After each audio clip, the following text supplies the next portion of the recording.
welcome to the Carolina Snowflakes Podcast, where two Southerners come to terms with their liberal snowflake tendencies. We're your hosts. I'm Amanda. And I'm just Jason. And we're here with this week's episode of the Carolina Snowflakes Podcast. This week's episode is called Just Andrew Now? And it's because the artist formerly known as Prince Andrew has had his royal title stripped from him, and he's just Andrew now. That's right. And the funny part about that is we've actually done an episode about Prince Andrew, and it was actually an episode that we called Andrews in Power, Why So Bad? You can find that episode on our website. It's number 38. Yeah, it was a good episode. It was about people who were named Andrew who achieved some level of power and then ended up being bad at whatever that level of power it is that they achieved. Correct. And one of the ones that we talked about a lot was Prince Andrew, who had done this terrible interview that I watched a bunch of times. Yeah, with the BBC. With Emily Maitson. It is a hell of a great interview. I kind of broke down the interview in the episode. I did some impressions of Prince Andrew that I thought were pretty funny. You did. And as it turns out, I was totally right about all that stuff, and he's a dirty liar and a pedophile, and the Queen agrees and took his title away from him. That's right. All his military titles, everything. Yeah, she took back his military titles and his royal patronage. Yeah. So he's not His Royal Highness the Prince. He's just Andrew. He's just some diddler named Andrew. He's just Andrew now. Andrew the Diddler. Yeah, I guess so. Yeah. And so that just happened. What was he the Duke of? He's the Duke of York. Okay, so he's just Andrew Diddler of York. The Diddler of York. Andrew, the Diddler of York. That's his new title, which is hilarious. Yeah, and so that just happened. It did, like this last few days ago. Yeah, and that occurred because of the lawsuit that's happening. Mm-hmm. So the United States courts ruled just this last week that a lawsuit over sexual assault allegations against him can move forward. Yes, the judge basically said we're gonna move forward with this civil trial. Yeah. Against Andrew, and the Queen was like, "Oh no." She's like, "Oh no, my son. We can't have that. We must separate Andrew who? Andrew." Yeah, she was like, "I don't know an Andrew. I don't remember that guy." You mean Harry? Harry? Was it Harry? He's American now. Yeah, I know. Right? Yeah.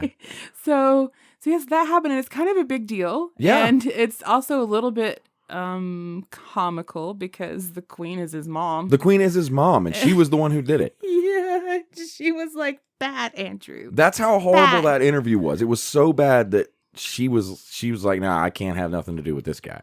Right. And so the allegations against Andrew stem from the Jeffrey Epstein trial and then the Ghislaine Maxwell trial.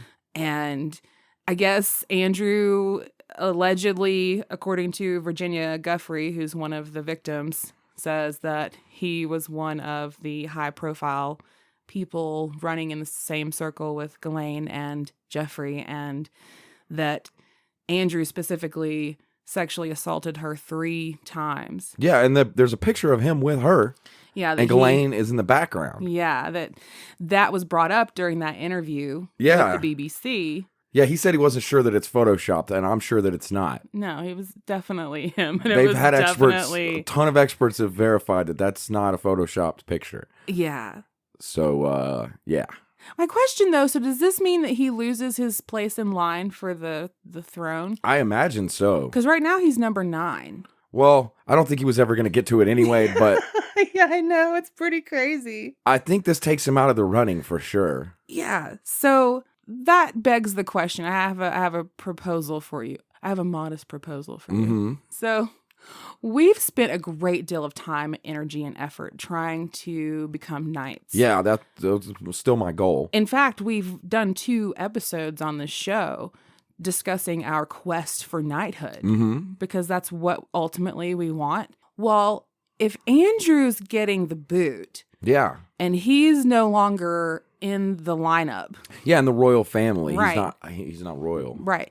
Can we perhaps petition to take his place, to take his spot? Yeah, no, that's a good question. I mean, there's an opening in the royal family, and I mean, We could both fill it. I mean, those are some pretty big shoes to fill, some pretty big diddling shoes to Those fill. are some humongous diddling shoes. But I think the two of us could do it. We could become royal and take his place. I was gonna say we could just even in our petition we could say like the both of us come as one. Yeah, we'd be the Duke and Duchess of York. One unit. That'd be pretty cool. Yeah. Or we would just be the Yorks. The Yorks. Yeah, whatever. Like what? I don't know how they would change the name. That'd be pretty cool. We should do it. Right. I agree. I think we should. So then comes the question of how would we do that? And I'm assuming we would need to become British citizens. Because I don't think as Americans we could just roll up and be like, yo, queen. I don't think you can become royal, as an American. Right. But you can become a knight. Right, because Meghan, Harry's wife, she had to become a British citizen. Yeah, she had to like British-size herself. She did. British size, yes, yeah. She did. So I'm assuming then that we as well would have to British size ourselves. Yeah, well, I mean, I have a political proposal that I like to call Bre-unification. That I would like to bring up here. So like you know how they Brexited from the EU? Yes. Well, I propose that America, all the good states, the states that don't want to be Trump states, that we reunite with Great Britain, and then we could have a reunification, and we could fight the stupid states that are Trump states, and so we would totally primarily win. Be like the blue states. Yeah, and purple, blue and purple states. Okay. And we would fight the ones that want to secede, and we would totally win if we reunified and we had the British with us. For sure. Didn't we undo that back in like the 1700s? Yeah, we did. And they just undid their thing with the EU. So I feel like what better opportunity to, like I said, a term I'm going to coin right now, reunify with Great Britain than now. That was like the perfect opportunity.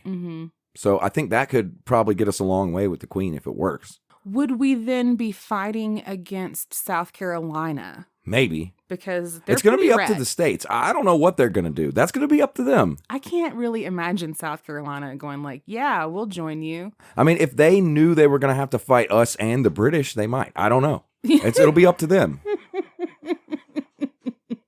So are you going to propose that before or after we're in? Or is before, that's part of how I'm getting the Queen's attention. I also think if we have the British, they'll probably bring the Irish with them, which would be nice. That would be fun. Yeah, it'd be good to have them with us. Yeah. I mean, they're drunk. Yeah, exactly. So that's what I meant. It'll be fun. Yeah. Guaranteed a good time. This is another way to prove that I'm very much British, as I'm shitting on Irish people. Which, yeah, we're practically there. Yeah, I've been led to believe would like get me in our good graces as well. Yeah, no, we're practically there. And so that said, I did do a little bit of research on what it takes to become a British citizen. Yeah. If you're an American like we are. Yeah, I think if this reunification plan is going to come, I need to get on this. Well, yeah, because you got to be with them. Right. So if you're not going to marry in, you're just regular folks like us. Yeah, I'm not going to marry in. Right. I'm not going to do that. There's a few steps that you have to take to become a British citizen. Step number 1, you have to live in the UK for at least 5 years. Oh, that one. Well, I can get started on that later. Later? I thought we would have to like start doing How that much now. of me has to live there? Well, that's a good point. Yeah. You don't actually have to live there. Can I just cut off some hair and send it and have it live there? I think so. Or because hair's technically dead. I don't know about hair or other like a toe, just body parts. Yeah, can I send a toe over there? But I don't think you physically have to be there the whole time. But you do have to be there like at the least majority of the time. Yeah, like 60-40 or something like that. Could I be there digitally? Like if could I just Zoom with a British guy? FaceTime myself in the square. Can we just Zoom with British at folks the Tower of London for like most of 5 years? Yeah. I don't know. As long as you have a good enough charge on your iPad, I feel like you probably could just FaceTime yourself in London. I hope that would work. Let's do it. We could do the iPod on a stick thing like Elon Musk does. And yeah, it's like we're there. Yeah. Yeah. We'll do it that way. It's 2022. Yeah. That's how we're going to get in. So 5 years of that. Then you have to apply for permanent resident status. Mm-hmm. So like, I guess they're into commitment over there. Yeah. Wishy-washy. Yeah. They want you to show that you are in it to win it. Mm-hmm. So after your 5 years, then you apply to be a permanent resident. And then you have to spend another year there. Good Lord. Yeah. They don't fuck around. I'm going to be old by the time this all is able to happen. We're going to be like so old, but I feel like that's more reason why we need to start now. Okay. And get over there. Or at least FaceTime ourselves over there as soon as possible. Then step number 3, we have to demonstrate that we meet the good character requirement. Well, I already got that one down. How do you know? Do you even know what that means? Well, it means that they could listen to this show and hear all the great stuff I've said about England. That's true. But there's actually some rules about what defines a good character to the Brits. Like, we might think that we're good characters. Yeah. Well, we're American. Of course we are. Right. But they might feel differently. Yeah, I don't get that. I think being American just automatically makes you a great person. So on the application, this is what it says about being a good character. Mm-hmm. A key requirement of British citizenship application is the good character requirement. You must be able to demonstrate that you are a law-abiding member of British society. Your criminal history will be examined, including whether you have abided by the immigration conditions pertaining to your UK immigration permission. This requirement has a significant bearing on your application for UK citizenship. If you have committed criminal offenses, even if they are spent, you might not be eligible for British citizenship. The good character applies to anyone over the age of 10, so I guess if you're younger than 10, you can be a total shitbird. Yeah, you're not done. Who applies for either registration or naturalization as a British citizen. As well as evaluating your criminal record, the UK Home Office will also take into consideration positive contributions to society, including any charity work and your financial situation. Okay, well, they don't know my financial situation because they're not the IRS. But there will if you apply. Yeah, and it sounds like a lot of what they're concerned about is that you didn't break immigration laws to get in there in the first place, which we don't plan on doing. So right, and they also just don't want you to be like a total shitbird. Yeah, well, I don't have arrests on my record or anything like that. Well, so. No, neither of us do. Yeah, so we're good. Yeah. I think we pass. But they also don't want poor people in. Yeah, well, like I said, they don't know, so it's fine. They don't know that we're poor. They won't know. It's cool. All right, so the last step then, apart from like money, you have to pay. There's fees and stuff involved. Yeah, I'm sure. But apart from that, the last step would be to take the Life in the UK cultural test. The cultural test, yeah. Yeah. To make sure that you know like who Coldplay is, I guess. Right. Yes. That is one of the questions. Who's Chris Martin? What's the greatest band to ever come out of the UK? Oasis? The Beatles? One Direction. One Direction. Ah, shit. Are they from the UK? I think they are. I have no idea. Yeah, I don't really know. Anyway, so you have to take a test. Basically, it's kind of like here in the US when people want to immigrate here. There's a citizenship test. The Spice Girls? The Spice... Ooh. They might be the number one best band to ever come out of the UK. I think you might be right about that. Yeah. But I'm not 100%. So it's kind of like here. You have to take a test, and it's questions about all things British. Government, life. Well, that sounds like an interesting test. Slogans. Yeah. So I went online to see if I could find this test. And of course I can go take the test, but that costs money. So instead I went and found a sample test that's similar to the one that Meghan Markle took to become a citizen of the UK. Well, let's see how we do. So yes. So we are going to take the British citizens test right here, right now. All right, so the way we're going to do this little questionnaire here is it's actually multiple choice.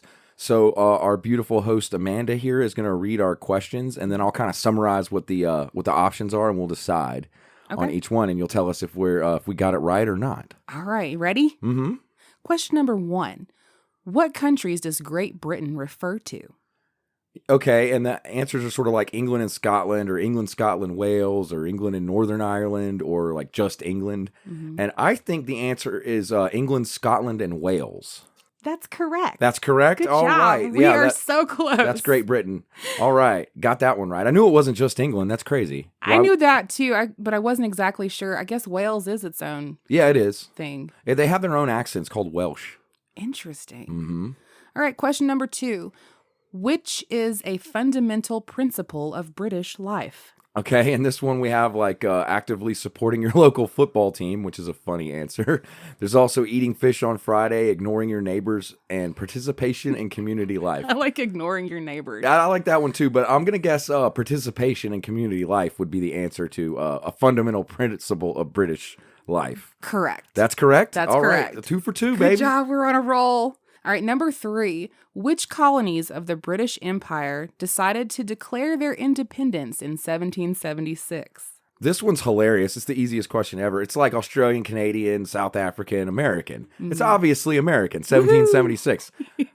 I know that. Yeah, of course I know that. Yes, correct. Good job. Number 4. Which of the following is a British overseas territory? Yeah, and we have Australia, Solomon Islands, Falkland Islands, or Malta. I'm going to say Australia. Australia is a territory, or the Falkland Islands. I'm not actually sure.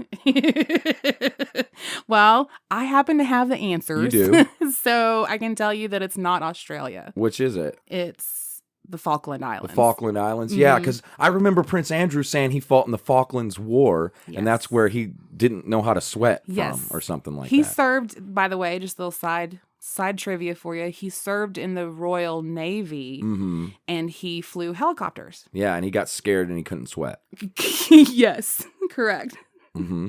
All right, back to the questions. Number 5. Who built the Tower of London? Who built the Tower of London? This one we have Winston Churchill, Queen Elizabeth II, Oliver Cromwell, or William the Conqueror. I'm going to go with Elizabeth II. Elizabeth II? No. William the Conqueror? Yes. Okay. Yes. So the Tower of London is really fucking old then. It is. I didn't even know that myself. William the Conqueror, that's like 1099. Really long time ago. Wow. So yeah, that shows you I was close on that one. You were close. I mean, the queen is pretty old herself. Elizabeth II? Yeah. Yeah. Yeah, she's pretty old. Mm-hmm. Okay, so next question. Number 6. What do Sir William Golding, Shamas Haney, and Harold Pinter have in common? Ooh, it says these options are like they're all famous athletes or prime ministers or a British expedition to the North Pole or Nobel Prize in literature. Mm-hmm.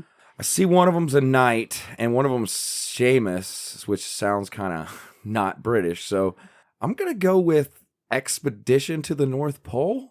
Think a little harder. I don't know. Really? Yeah. They've all been awarded the Nobel Prize in literature. They've all been awarded the Nobel Prize in literature. Well, that was me shitting on the Irish again. All right. Number 7. St. Andrew is the patron saint of which country? And we have Ireland, Scotland, England, or Wales.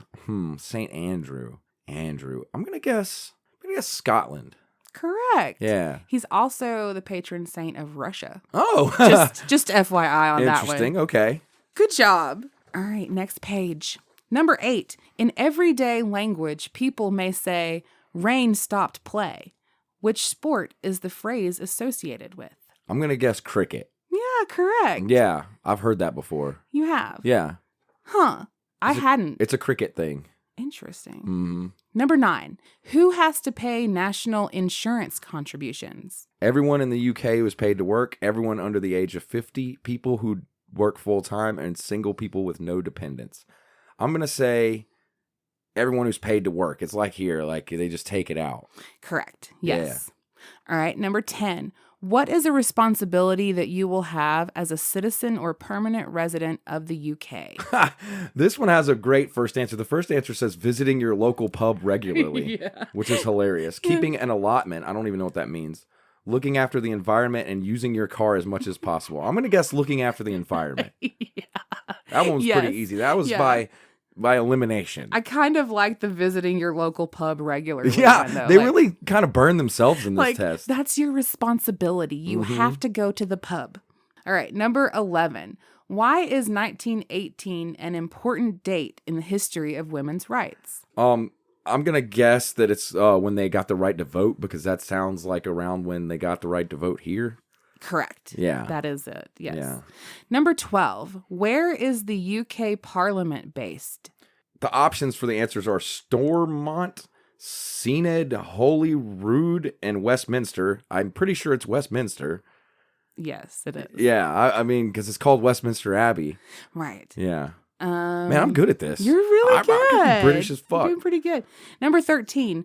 In which part of the British Empire did the Boer War of 1899 to 1902 take place? Okay, 1899 to 1902, and the options are India, Canada, Australia, or South Africa. I'm going to guess because 1899 to 1902, I'm guessing that's India. Is that when they were in India? That was my guess too, but nope. It's when they were in South Africa? Yes. Okay. It's South Africa. Yeah, okay. Number 14. Which of the following is a famous Stone Age site in the UK? I'm not even gonna, it's Stonehenge. Yes, that one's pretty obvious. Yeah. The other options were Nelson's Column, Windsor Castle, or the Globe Theatre. Yeah, that one's pretty easy. Yeah, it was like Stonehenge. Yeah. It's got stone in the name. Uh-huh. All right, number 15. Who invaded England in 1066? Well, I already answered this one earlier, and it's William of Normandy, or William the Conqueror. Correct. Yeah. Very good. Number 16. What happened in 1215 to change the powers of the king? That's the Magna Carta. I know that from history. Yes, I actually got that one right too. I was very proud of myself.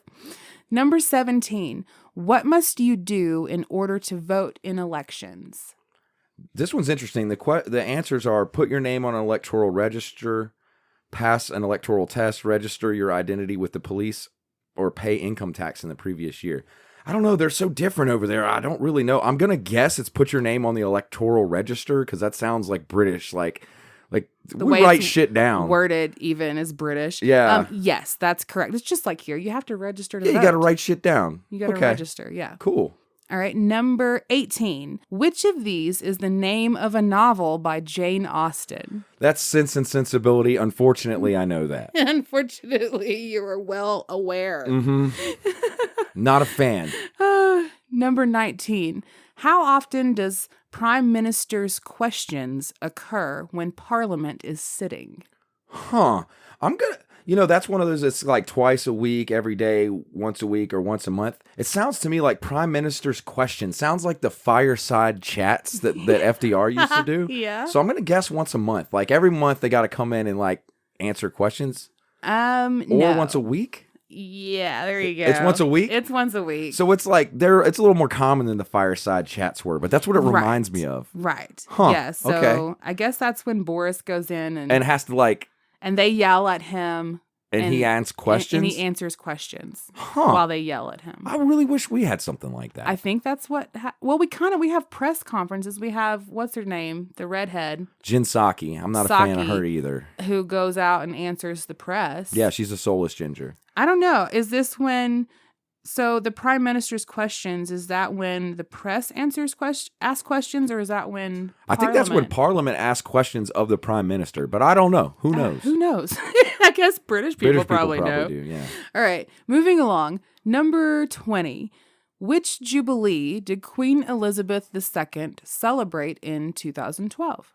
Oh, this one's like platinum, silver, gold, or diamond. I don't really even know what Jubilee means. That's like the big party. Remember, we talked about that in one of our British 2012 Quest that was like episodes. When the world... I don't know. I don't know that one, so I'm just going to randomly guess diamond. Very good. All right. Lucky guess. Because it was near the end. I mean, she's old as shit. I don't know. Diamond's like the most expensive thing there, so we're going with diamond. Mm-hmm. All right, number 21. What are Beowulf, the Tiger, and She Walks in Beauty? Okay, well, the choices are films, poems, plays, or novels. I know they're all poems. I don't think they've made films out of all of them. I'm sure there've probably been plays of all of them. Mm-hmm. So my answer is going to be poems. They're poems. Correct. Yeah. Yes. Hell yeah. Good job. Good job. All right, number 22. When walking your dog in a public place, what must you ensure? Your dog wears a special coat. Your dog does not come in contact with other dog. Your dog wears a collar with your name and address on it. Or your dog never strays more than 3 meters from you. Well, if we know anything about in America in Central Park, if you're black, you're not allowed to say anything about somebody's dog or she'll call the cops on you. That's how it works in America. Yeah. Over there, but over there, I think you have to have a collar with your name and address on it like you do here. That's correct. It's interesting, though, that they didn't mention leashes. Yeah, I don't know Just a how their collar. leash laws are, but I know Yeah. in America, if you're black, you can't complain about white ladies' dogs. I kind of, that Yeah, happened. That's a rule here. I kind of like the first option, though, of your dog must wear a special dog coat. A special dog coat. Like a British coat. Yeah, like Like a pea coat for your yeah, dog. I imagine it being like a red coat. Yeah. Okay.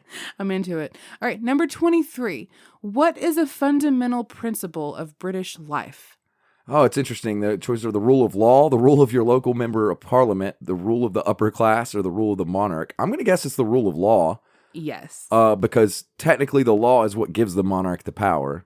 Correct. Yes. Good job. Mm-hmm. And the last question we have is number 24. Which stories are associated with Geoffrey Chaucer? Well, if you're a fan of this podcast, you would know that is the Canterbury Tales. That's correct. I got like 90-something% on that. I did really good on that and test. I think in total we missed like 2 or I didn't 3. even know the answers. She did, but I these are my first time seeing them. You can miss up to 4 on this and still pass. Well, I passed. So we're basically British citizens at this point. That was awesome. Congratulations. Yeah, sweet. Now we just got to get the queen to hear us out Yeah. and let us in. All right. Well, Queen, it's balls in your court. Well, I think that's a pretty good thing to add to our application of reasons why we think we should be able to take the place of the man who's just the diddler from York now, Andrew. Just Andrew now. Just Andrew now. And if you need further proof, you can look at our episodes of Andrews in Power, Why So Bad? We totally called this.